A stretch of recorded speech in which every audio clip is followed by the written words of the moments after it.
এই দেখো বন্ধুরা, আমি দুধ আনতে এসেছিলাম। ওই যে পিছনের বাড়িটা, ওই বাড়িতে দুধ আনতে গেছিলাম। ওই যে পিছনের বাড়িটা। তো এখন বাড়ি যাচ্ছি।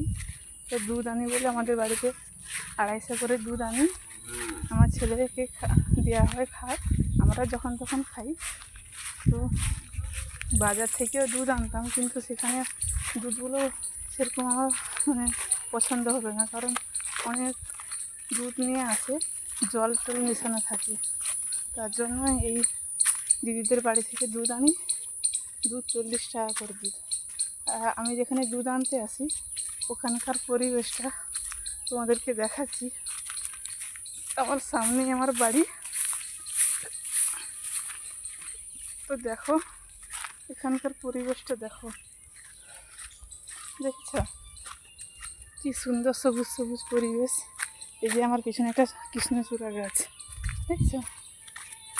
তো তোমাদের সঙ্গে কথা বলতে বলতে বাড়ি পৌঁছে গেলাম।